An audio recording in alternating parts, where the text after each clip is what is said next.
Since Hamilton overtook Alonso in the championship after the Singapore Grand Prix, the gap between him and Checo in the past 3 races has been closing. After Singapore, it was 43 points, 33 after Suzuka, and 30 after Qatar. The first lap collision that Lewis was at fault for with his teammate was almost extra costly because you've got to imagine that he probably would have been able to finish at least on the podium in 3rd or maybe even 2nd had that not happened. And considering Checo scored no points in the sprint and only 1 point in the race, had Lewis got on the podium, it could have been as much as a 20-point swing, bringing the gap down to just 10 points. And that would have been seriously dangerous territory.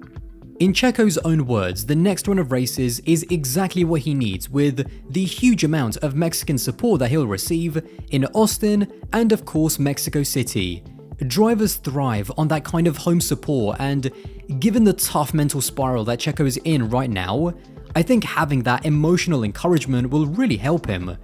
It also doesn't hurt that, relatively speaking, Checo has had a pretty good run on these 2 tracks during his 2 years at Red Bull. He has had 3 podiums and a 4th place, and it would go a long way to rebuilding his confidence to get that kind of result again. Although finishing 2nd by definition is a consolation prize, for Red Bull it would be an important achievement as the team has never had a 1-2 finish in the championship. During the Vettel years, in the 2 seasons when I consider Red Bull to have a dominant car, which were in 2011 and 2013, Mark Webber was never able to finish 2nd in the championship.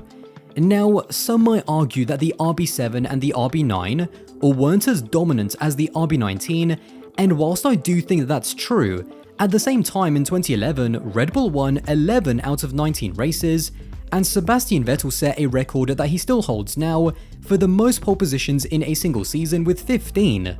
Those cars break records of their own, and so I'd still argue that they were more than good enough to warrant a 1-2 finish in the Drivers' Championship.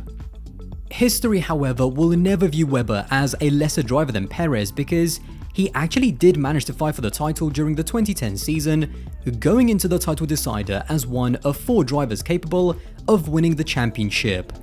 But with the introduction of the Pirelli tyres and the blown diffuser era in 2011, his form fell off a cliff. 2011 was a particularly poor season from Webber because not only did he miss out on 2nd, but he was only 1 point ahead of Fernando Alonso, who was driving a Ferrari in which his teammate Felipe Massa didn't score a single podium that season. The fact that Webber had 1 season in which he actually did contend for the title saves his later legacy a lot because I think that there's an argument to be had that looking in isolation, Webber's 2011 finishing only 1 point ahead of 4th place might actually be worse than Checo's 2023, and yet Webber didn't come under anywhere near the same level of scrutiny. For Lewis and Mercedes, P2 in the Drivers' and Constructors' Championship would actually be a great result during a very turbulent season. Or whichever way you look at it, beating Checo is a long shot for Lewis because even though Lewis has had a better qualifying average over the course of the season, the Red Bull's inherent pace and Checo's ability of being better on a Sunday than a Saturday has meant that usually during the season he's been able to make up the deficit by the end of the race. What's opened this door of opportunity for Lewis is the fact that over the last few races, Checo has hit a really bad run of form.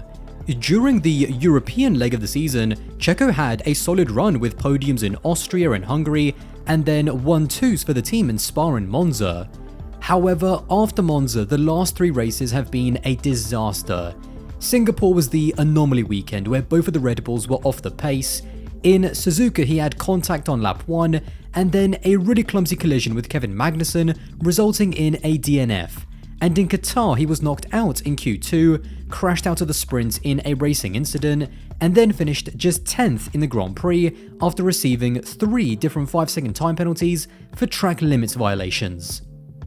Although the last memory we have of Lewis is of him crashing into George Russell, which admittedly has been his low point of the season, as a whole, whilst he certainly hasn't had as many headline performances as maybe some of the other drivers in the midfield, with his pole position in Hungary being the high point, I actually think his silent consistency has gone a little bit under the radar. Ironically, as dominant as Red Bull has been up at the front, behind them the upper midfield has been inversely as competitive. There has been loads of races where Aston Martin, Mercedes, Ferrari and McLaren have all been the quickest car, with performance fluctuating so much between each of the 4 teams. Because of how close the margins in the midfield have been, even on tracks where a team might have been the quickest, it hasn't always guaranteed that they'll be the one to get the maximum result. In Qatar, whilst the McLaren was the outright best of the rest, both of the drivers made mistakes in qualifying, under-delivering by their own admission, and had it not have been for the Mercedes' colliding, they probably wouldn't have been on the podium in an alternative universe. Regardless of performance, nothing has been guaranteed in the midfield, and that's actually what's made it such an exciting season to watch behind Red Bull. The development battle has swung backwards and forwards between each of the 4 teams, and it's kept us guessing from race to race who will be quickest and who's going to be the one most likely to battle for the podium.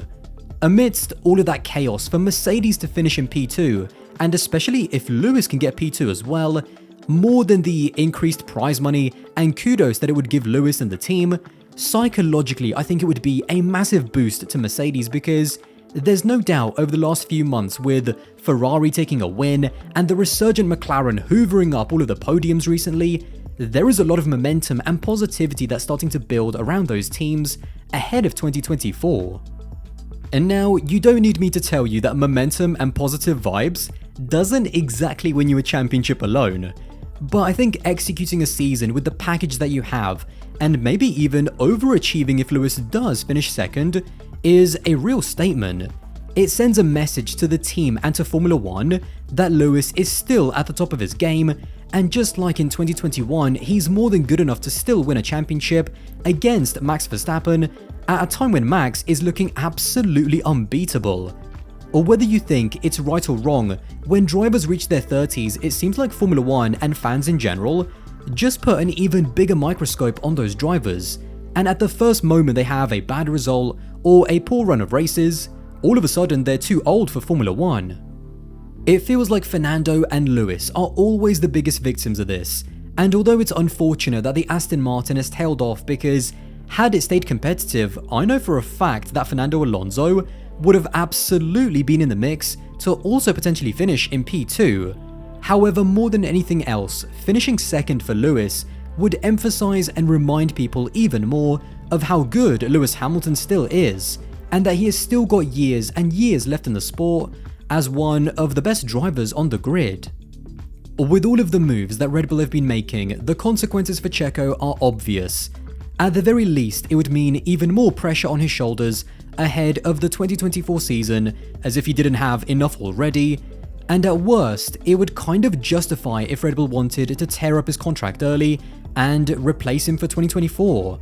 The bottom line is, because Checo doesn't have that same credit in the bank as Webber did after he fought for the title in 2010, if he doesn't finish second over a 22 race season, then the team could very easily just say, if you can't finish second in the most dominant car in Formula 1 history, then you don't deserve to be in this team anymore.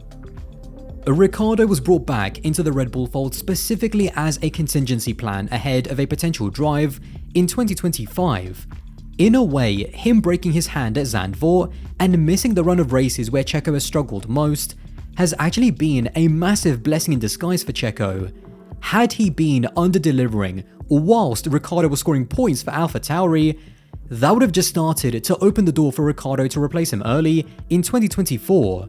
And considering that there is still 5 races to go, nothing is certain, especially if Checo loses out to Hamilton.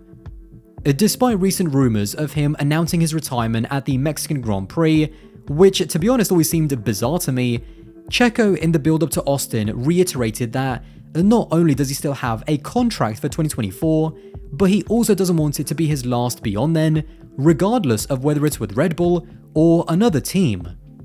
The Red Bull Perez-Ricciardo situation is still very, very volatile, and it's not beyond the realms of possibility that this could be Checo's last season at Red Bull.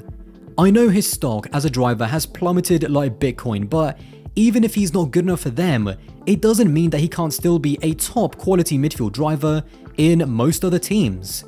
For almost a decade, this guy on a Sunday was one of the most reliable and dependable drivers in the midfield. I genuinely think that he could still step into about 4 or 5 different teams and instantly improve their lineup. I've said before that I'd love to see him alongside Alonso at Aston Martin. That to me would be a great lineup with quality and consistency written all over it. With how fluid this situation is, and given Red Bull's history of absolutely nothing being certain, there is a lot riding on that fight for P2 for both Lewis and especially for Checo. And now I'm going to hand it over to you in the comments. If he does miss out on that P2, is it justification enough to break his contract early to drop him if Ricciardo has already done enough to warrant a return to a championship winning car? Or does Red Bull have an obligation to at least fulfill Checo's contract length given everything that he's done for the team, regardless of the circumstances? Well, there you have it. If you did enjoy this video and want to support the channel, then don't forget to subscribe. That would be massively appreciated, and I'll see you in the next one.